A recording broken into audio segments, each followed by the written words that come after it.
안녕하세요. 성수쌤입니다. 자, 이번 시간 우리 103회 전산세무 2급 이론 해설 강의를 진행하도록 하겠습니다. 자, 103회 전산세무 2급 해설 강의를 진행하도록 하죠. 이 시험은 2022년 8월 6일 토요일 날 시행했던 시험이었죠. 자, 전반적으로 문제를 좀 살펴보면요. 재무회계 5문제, 원가 5문제, 부가가치세 3문제, 소득세 2문제가 출제됐고요.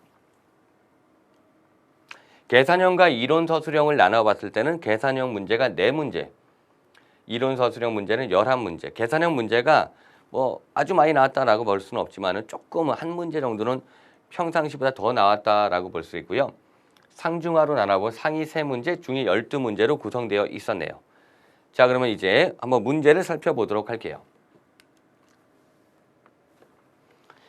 자, 1번 다음 중 유형자산의 취득원가에 대한 설명이다. 틀린 걸 물어봤네요. 1번 기존 건물이 있는 토지를 취득한 후 기존 건물을 즉시 철거 비용은 토지의 취득원가.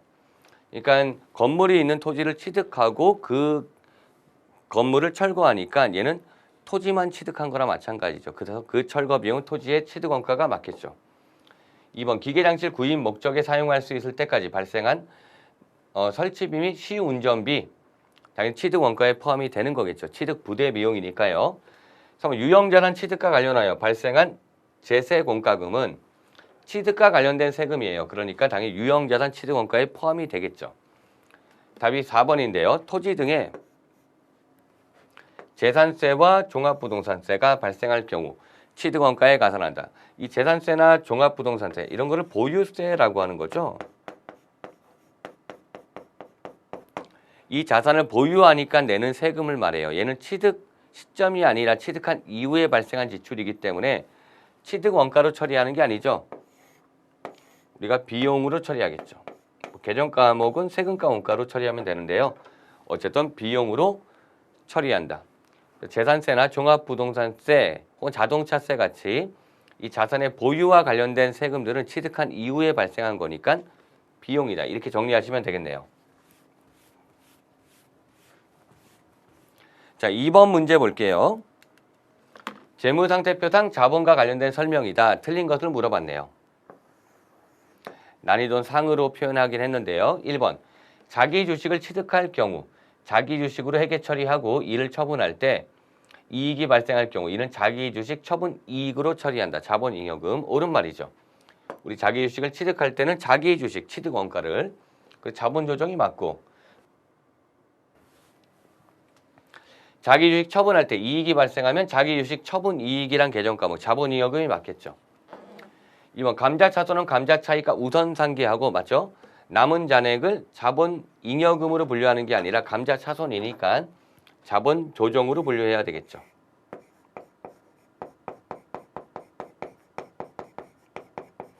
그래서 답이 2번이 답이 된 거예요. 어떻게 보면 그렇게 어렵지 않은 문제예요. 중상에서 상 정도.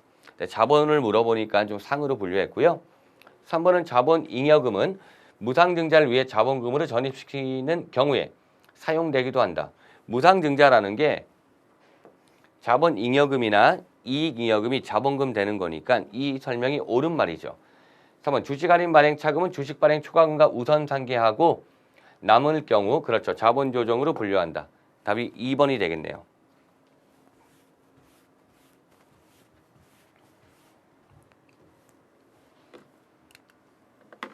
3번 문제 보도록 할게요. 3번은 현금 및 현금성 자산을 물어보는 문제죠. 현금 및 현금성 자산에 포함되지 않는 것은 조금 까다로운 게 있긴 한데요. 한번 보면 미국 달러와 지폐, 외화지만 현금에 해당이 되겠죠. 2번 사용에 제한이 없는 보통예금, 당 현금에 해당이 되고요. 3번이 조금 까다로울 수 있는데요. 만기가 도래하여 현금 회수가 가능한 바드러움, 1,000만 원, 얘도 현금이죠. 그래서 어음의 경우에는 여러분들 이렇게 구분하시는 거죠. 어음의 경우에는 만기 도래 여부로. 그래서 만기가 도래한 경우 그리고 만기가 도래하지 않은 경우 만기 미도래라 할게요. 미도래한 경우 일반적으로 어음 나오면 만기가 도래하지 않은 경우를 말하는 거죠. 그래서 만기가 도래하지 않은 경우에는 얘는 우리가 받으러움이죠. 즉 현금이 아닌 거죠. 만기가 도래한 경우 얘가 이제 현금으로 처리하는 거죠. 그래서 이 부분이 조금 까다로울 수 있고 3번이 만기가 도래했기 때문에 현금으로 분류하고요. 4번은 상할 일이 1년 내인 단기 대여금. 대여금 당연히 현금으로 분류하지 않겠죠. 단기 대여금이란 채권으로 분류해야 되겠죠. 3번의 답은 4번이 되는 거예요.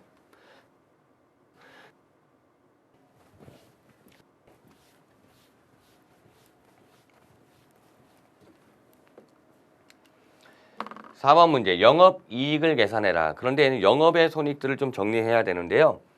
영업의 손익이 우리 이론 시간에도 많이 정리했지만은 얘들을 기억하고 있어야 되겠죠. 이름이 무슨 손실로 끝난다든지 무슨 차손으로 끝난다든지 아니면 기부금 아니면 이자 비용 마지막으로 기타 채권에 대한 대손 비용인 기타의 대손상합비.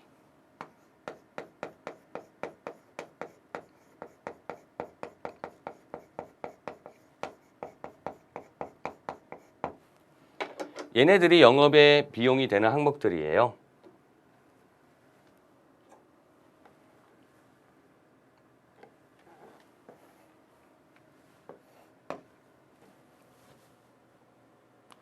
자, 반면에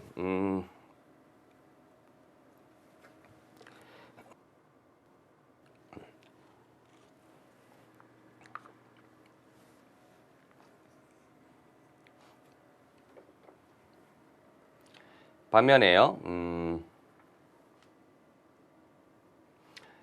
여기 계산을 좀 하면은 이렇게 되겠네. 그럼 여기서 문제를 볼까요? 차량 유지비는 그러니까 판관비. 매출원가 당연히 매출원가가 되고 매출은 매출이니까 기부금이 영업의 비용이고 접대비 판관비고 잡손실이 손실로 끝나니까 영업의 비용이다. 이렇게 구분이 된다고요. 그래서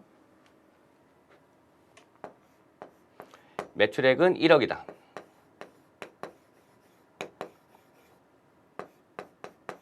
매출원가를 차감하겠죠.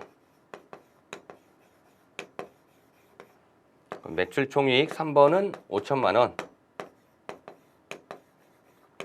여기서 4번 판매비와 관리비까지 차감한 게 영업이익이 되는 거죠. 판관비가 두 개 합쳐서 600만 원 되겠네요.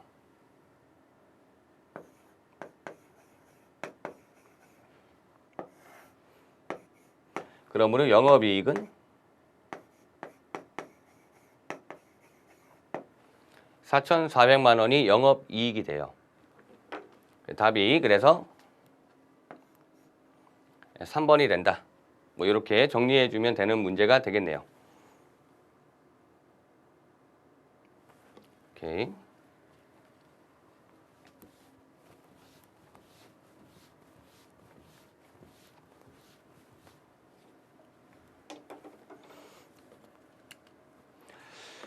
(5번) 문제 볼게요. 다음 중 사채에 대한 설명으로 옳지 않은 것은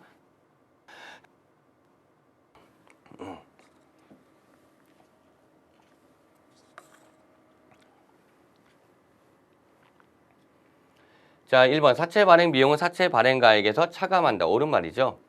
2번 액면 이자율보다 시장 이자율이 크다. 그러면 할증이 아니라 할인 발행이 돼야 되겠죠. 그러니까 2번은 이 시장 이자율이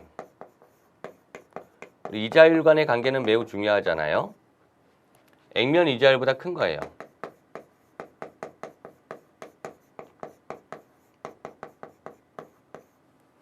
그러면은 할인 발행이 된다.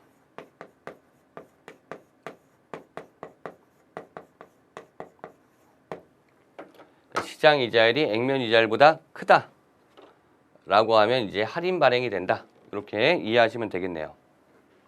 답이 2번이 되는 거죠. 그래서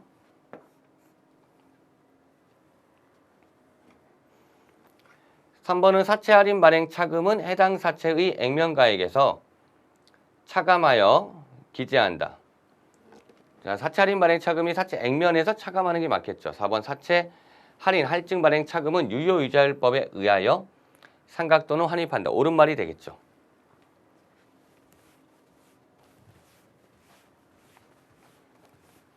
그래서 5번의 답은 2번이 되고요. 원가액의 문제를 보도록 할게요. 재무회계 문제를 본다면은 재무회계만 보면 1번 유형자산 취득원가 물어봤지만은 중요한 포인트에서 출제가 됐고 그 다음에 답도 좀 명확하게 나온 거죠. 2번 문제는 자본에 관한 설명인데 자본 문제가 좀 어렵게 분류할 수는 있지만은 그래도 감자차손에 대해서 당연히 자본 조정이라는 거 알면 풀 수 있는 문제였고요. 3번은 현금 및 현금성 자산을 구분하는 문제였죠. 4번 영업이익 계산하는 문제인데 뭐 어려운 계산은 아니었잖아요. 그리고 5번 문제는 사채에 대해서 물어본 거죠. 사채 문제 당연히 이자율 간의 관계는 매우 중요하니까 시장 이자율이 액면보다 크면은 할인 발행된다는 건 굉장히 중요한 키가 되는 거죠. 자, 원가액에 하나의 제품인 비행기 제조와 관련하여 발생한 원가 자료이다. 주 하나의 실제 단기 제조 간접비는 120만 원이며 회사는 직접 재료비를 기준으로 제조 간접비 배부한다. 비행기 A의 단기 총 제조 원가. 그러니까 비행기 A를 구하라는 거죠. 자, 그럼 A의 제조 원가를 계산하기 위해서 우리가 여기 보면 직접 재료비, 직접 노후비 나와 있잖아요. 그래서 직접 재료비는 60만 원이야. 직접 노후비는 40만 원이야. 제조 간접비만 배부하면 되겠죠? 제조 간접비 보시면은 제조 간접 배부율을 계산해야 되겠죠? 배부율을 먼저 계산해 본다면 총 제조 간접비 120만 원이고요.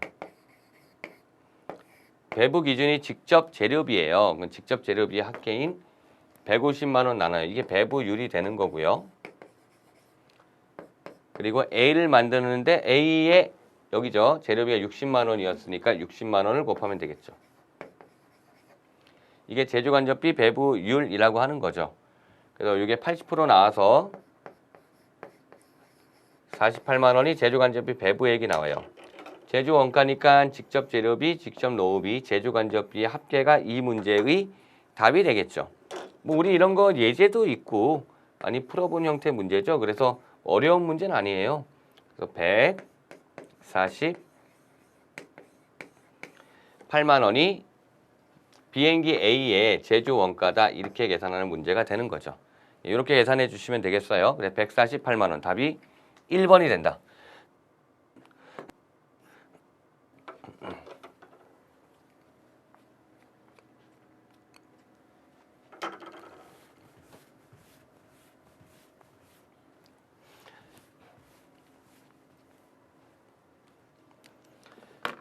(7번) 문제 볼게요. 종합원가 계산 내용이다. 비정상 공손에 얼마냐? 자, 검사 시점이 없는 공손이니까 어렵진 않고요. 그래서 제공품에 대한 물량 팁박스만 잘 그리면 되죠.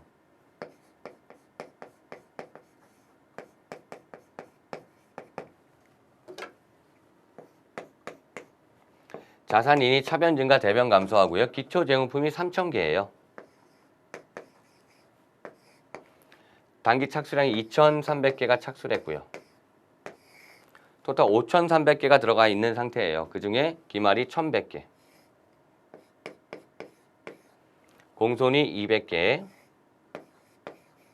완성품 수량은 이걸 통해 알 수 있어요. 그래서 완성품 수량은 4,000개라는 걸 알 수 있죠. 5,300개 중에 1,300개가 뭐 남아있거나 공손이니까요. 그 다음에 정상 공손은 완성품의 3%야 이렇게 된 거죠. 그러니까 여기 다시 공손이 둘로 나눠지는 거죠. 정상 공손과 비정상 공손. 근데 이 정상 공손은 완성품 수량 4,000개의 3%야. 120개가 되고 나머지가 비정상 공손이니까 80개가 비정상 공손이 된다는 거죠.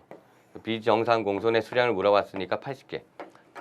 깔끔하게 여러분들 풀 수 있게 대비가 돼야 돼요. 그래야 문제를 정확하게 빠르게 푸니까요. 답이 2번이 되겠죠.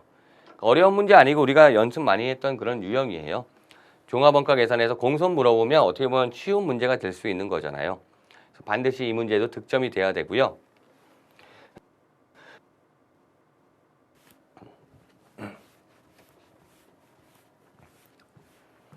항상 이론 시험에서 강조하는 게 이론 문제에서 12개 이상 득점해라. 최소 12개 득점해야 돼요. 그래야 24점이 확보돼요.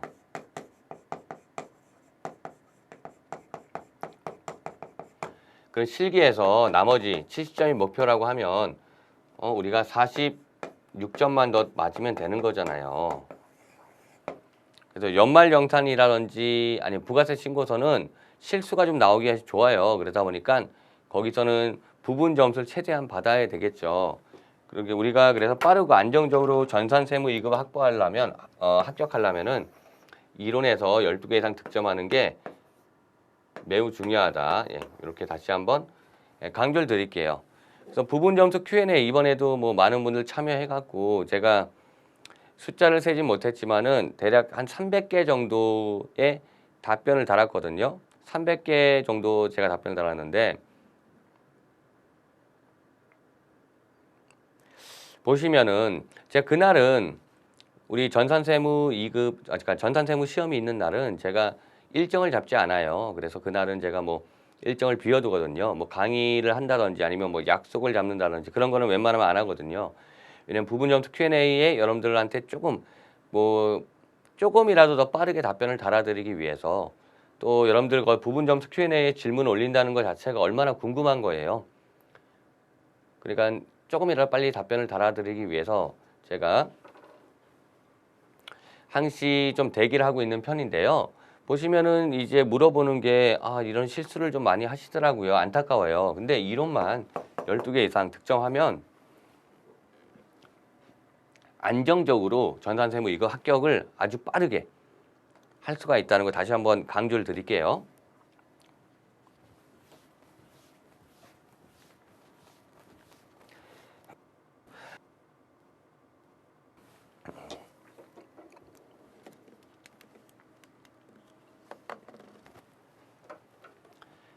(8번) 세정은 정상 개별 원가 계산 제도를 사용하고 있다. 제조간접비 예정 배부율은 직접 노무 시간당 10,000원, 예상 직접 노무 시간은 110시간.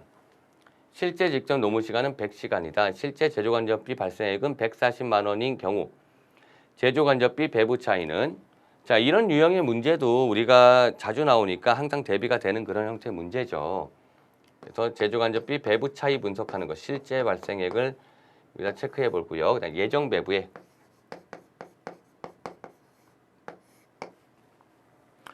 실제 140만 원이 발생했대요. 그리고 보면은 실제 조업도가 여기서는 100시간이죠. 예정 배부율을 알려줬네요. 예정 두 번째 줄에 예정 배부율이 시간당 10,000원이야. 이렇게 해서 예정 배부액이 100만 원이란 거 알아요. 이 차이가 배부 차이가 되는 거잖아요. 그래서 배부 차이가 40만 원이 나오고 40만 원. 실제가 더 크잖아요. 예정이 작죠. 그러니까 과소 배부 차이. 이게 답이죠. 40만 원 과소 배부.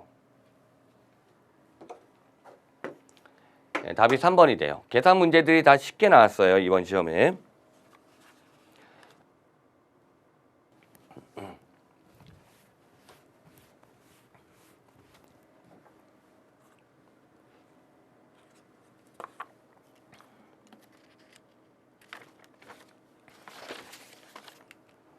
자, 9번 문제 보면 다음 중 공통 원가를 각 부분에 배부하는 기준으로 가장 적합하지 않은 것은? 그래서 보면 건물 감가상각비는 건물 면적으로 하는 게 적합하죠. 종업원 복리후생비는 종업원 수가 적합하고요. 기계 감가상각비는 기계 점유 면적보다는 기계의 사용 시간이 적합하죠. 얘는 기계의 사용 시간이 더 적합하다. 전력 부분은 전력 사용량이 되니까 답은 3번이 되겠죠. 당연한 거니까 어떻게 보면 어렵지 않은 거고요. 각 부분의 합리적인 배부 방법을 물어본 거니까 합리적인 우리가 사고를 갖고 있다면은 어떤 게 적합한지를 찾을 수가 있어요. 자, 그 다음에 10번은 오히려 이 그래프로 나오는 거 문제 여러분들 나오면 쉽죠, 사실은. 제가 PPT 만들 때 조금 까다로워서 그렇지. 그래서 아래의 그래프는 조업도에 따른 원가의 변화를 나타낸 것이다. 다음 고정 원가에 대한 그래프. 자, 고정비니까 총원가는 일정해야 돼요. 그래서 고정비에 대해서는 2번이 될 거고요. 단위당 원가가 되면 고정비는 이렇게 떨어지는 형태가 되겠죠. 이렇게 떨어지는 형태. 그러니까 답은 2번만 답이 돼요. 그래서 고정비를 우리가 함수식으로 쓰면 이렇죠. y는 b라고 할 때 이게 고정비, 총 고정비 함수식이고요. 단위당 고정비 함수식을 쓰면 y-는 x분의 b가 되죠. 그러니까 조업도가 증가하면은 단위당 원가가 감소하는 이런 형태. 조업도가 증가하면은 단위당 원가는 감소하는 이런 형태의 그래프가 만들어져야 되겠죠. 아시죠? 예. 그래서 보면 여기 1번에 해당되는 건 변동비죠. 총 원가, 조업도와 비례해서 총 원가가 증가하니까요. 2번의 경우 단위당 원가가 일정한 거, 얘는 변동비에 대한 설명이 되겠죠.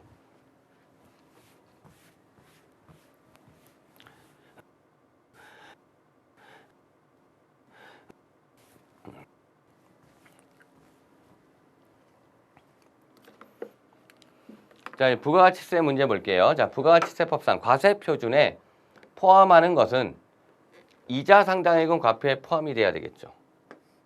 답이 1번이 되겠네요. 우리 연체 이자는 포함하지 않지만 이자 상당액은 과표에 포함되는 요소가 되니까요. 반면에 매출 N울이 환입된 재화의 가액, 그리고 4번 공급한 후에 공급가액에 대한 할인액, 이런 것들은 우리가 과표에 제외되는 항목들이죠. 그러니까 마찬가지 쉽게 1번이란 걸 찾을 수 있는 문제네요. 과세표준 중요한 얘기니까요.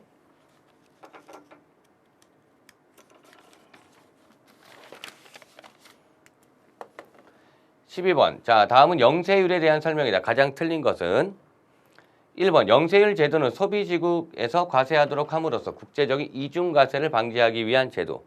옳은 말이죠. 영세율의 취지가 바로 소비지국 과세 원칙이죠. 그러니까 수입국이죠. 소비지의 세율로 과세한다. 나라마다 이제 영세율, 세율이 부가세 세율 다르다 그랬죠. 예. 수출할 때는 0으로 나가는 거고 수입할 때는 우리나라 세관에서 10%로 과세하는 거죠. 2번. 국외에서 공급하는 용역에 대해서는 영세율이 적용하지 않는다. 답이 2번이네요. 국외에서 공급하는 용역에 대해서는 영세율이 적용이 되는 거죠.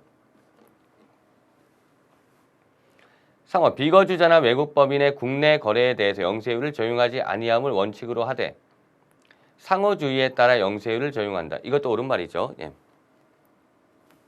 국내 거래이기 때문에 영세율을 적용하지 않는다라는 얘기죠.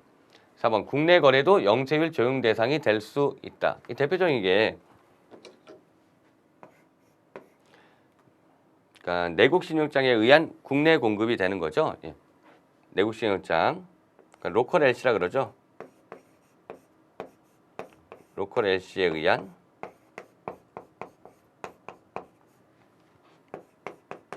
국내 공급이 되겠죠. 영세율 적용 대상이 될 수가 있다는 얘기죠.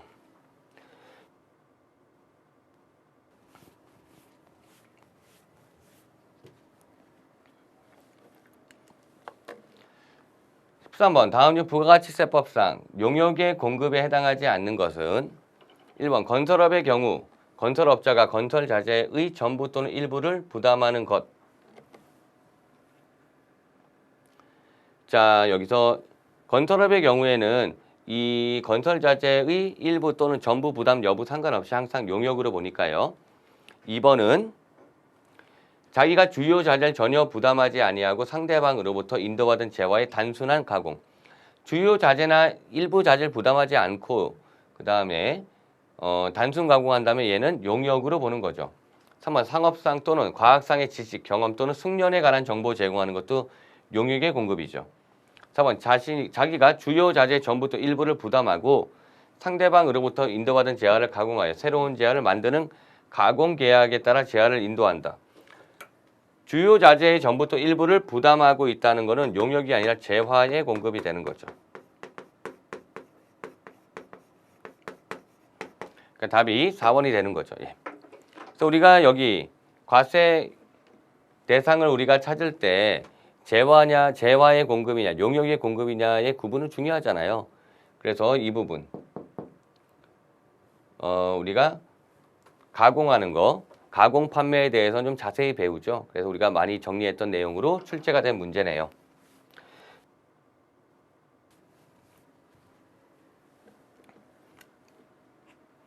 아까 원가액에 우리가 안 봤구나. 원가액에 한번 볼까요? 보시면은 이 6번 문제는 사실 단기총 제조원가 물어본 거니까 비행기 A에 직접 재료비, 직접 노후비에다가 제조 간접비만 배부하면 답이 나오니까 이거 어려운 문제가 아닌 거죠. 7번의 경우에는 공선 수량 물어봐서 제공품 팁박스만 그리면 되니까 얘도 어려운 게 아닌 거고요. 8번 문제도 우리가 많이 대비하는 거죠. 바로 제조 간접비 우리가 배부 차이 계산하는 거, 이거 중요한 예제잖아요. 그러니까 얘도 마찬가지 득점이 돼야 되는 거고요. 자, 여러분들 계산 문제를 여러분들 극복 못하면 12개 이상 못 맞춰요. 반드시 계산 문제를 극복해야 되고 특히 원가액의 계산을 정복해야 되겠죠. 19번에 대해서는 뭐 합리적 배부 기준을 말하는 거니까 뭐 어렵지가 않고요. 10번 문제도 뭐 그래프를 통해 우리가 변동비, 고정비에 대한 정리가 된 거니까 어려운 문제는 아니죠. 자, 부가가치세 보면 11번 문제 과세표준 물어보는 것도 얘도 좀 쉽게 출제됐어요. 이번에 이론이 좀 쉽게 나온 것 같아요. 이번 영세율에 대해서 물어보는 문제, 그렇게 어려운 문제도 아니에요, 사실은. 예. 국외에서 공급하는 용역이 영세율이 아니라는 게 답이었으니까요. 13번 용역의 공급에서 이제 뭐 우리가 가공 계약에 대해서 물어보는 문제고 어려운 문제는 아니죠. 주로 다뤘던 문제. 자, 소득세 볼게요. 14번 다음 중 소득세법상 소득공제 및 세액공제 판단 시점에 관한 내용으로 틀린 것은 1번 인적공제 나이 판정 시 과세기간 종료일인 12월 31일 상항으로 보는 것이 원칙. 그래서 우리가 12월 30일 상항으로 보는 거잖아요. 그리고 과세기간 중에 장애가 치유된 자에 대해서는 치유일 전날. 그러니까 이게 무슨 말이에요? 과세기간이 있으면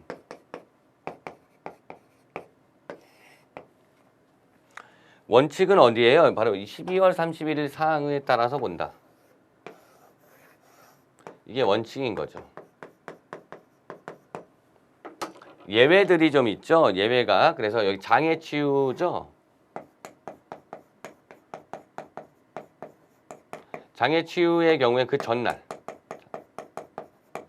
왜냐면 여기 장애 치유한 다음에 날이 장애 치유한 날은 장애인이 아닌 거니까 전날로면 장애인이 되는 거죠. 그러니까 장애인이 그 해에 만약에 장애가 치유된다 하더라도 그 해까지는 뭐 장애인 공제라든지 기본 공제 대상 할 때 우리가 적용을 받게 하기 위한 거죠. 3번이 답인데 조금 이게 까다롭긴 해요. 3번이 답이긴 한데. 상으로 그래서 체크한 거고요. 과세 기간 중에 사망한 자에 대해 사망일에 상항에 따라서 사망일로 보면은 그분은 없는 게 되니까 사망도 마찬가지 사망한 날의 전날이죠. 그래서 둘 다 장애 치유나 사망일 같은 사망의 경우에는 그분이 기본공제 내지 추가공제를 받을 수 있게 하기 위해서 되는 쪽으로 하기 위해 그 전날로 가는 거죠. 그런데 여기는 사망일의 상항에 따른다가 틀려요. 그래서 전날이 돼야 되니까 사망일 전날의 상항에 따른다는 거예요. 그러니까 요 사망일이 틀린 거지.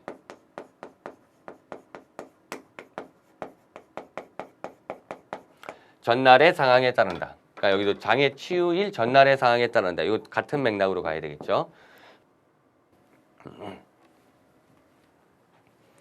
4번 나이 판정 시 해당 과세 기간 중에 요건을 충족하는 날이 하루라도 있으면 공제 대상이 된다. 옳은 말이죠. 그래서 만 20세가 됐어요. 뭐 이날. 그 만 20세가 있었던 날도 있고 만 21세가 되는 날도 있는 거잖아요. 그 만 20세까지 적용되니까 기본공제 대상자가 하루라도 그날 걸리면은 되는 걸로 본다는 얘기예요. 그런 개념으로 이해하신다면은 요 내용들 뭐 이해되실 거예요.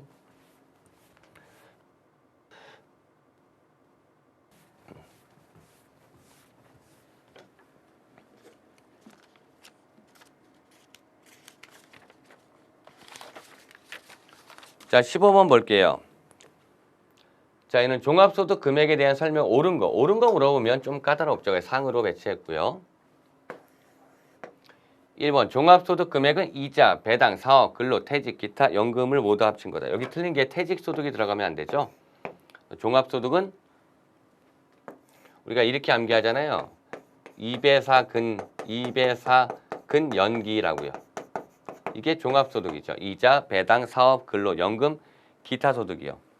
반면에 퇴직, 양도소득, 태양 이렇게도 하잖아요. 퇴직, 양도소득에 대해서 우리가 분류 과세하는 거죠. 따로따로 과세하는 거죠.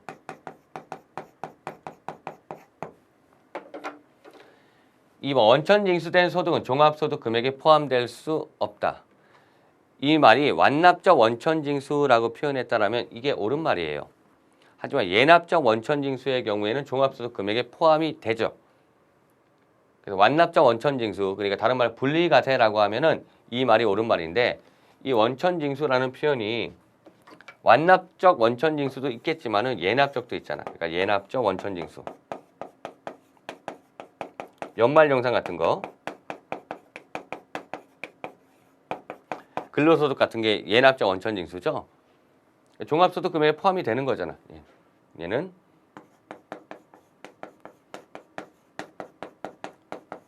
소득 금액에 포함. 아니면은 우리가 프리랜서들 3%씩 예납적 원천징수하고 그 사람들 5월달 종합소득 신고하잖아요. 부가가치세법상 영세율 적용 대상에서 발생하는 매출은 소득세법 소득금액에서 제외되는 게 아니라 소득세법의 소득금액에 포함이 되는 거죠. 가령 부가가치세에서 여기 영세율이 적용돼요. 영세율. 그래서 과세표준이 예를 들어서 뭐 100만 원이라 가정해 볼게요. 물론 부가가치세는 영세율이니까 0이겠죠. 부가가치세만 놓으면은 부가세는 없는 거잖아요. 하지만 이 값표에 들어간 거, 이거 매출이니까 당연히 소득세나 법인세 금액에 포함되죠.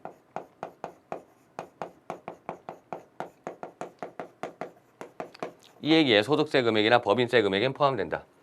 4번 해당 연도 사업소득에서 발생한 결손금은 해당 연도 다른 종합소득에서 공제가 되겠죠. 근데 부동산 임대의 경우에는 다른 이제 소득에서 공제가 안 되잖아요. 그래서 부동산 임대업을 영위하는 경우는 제외한다 라고 가정을 깐 거죠. 답은 4번이 되고요. 전체적으로 뭐 좀 난도가 있었다 이렇게 볼 수 있겠네요.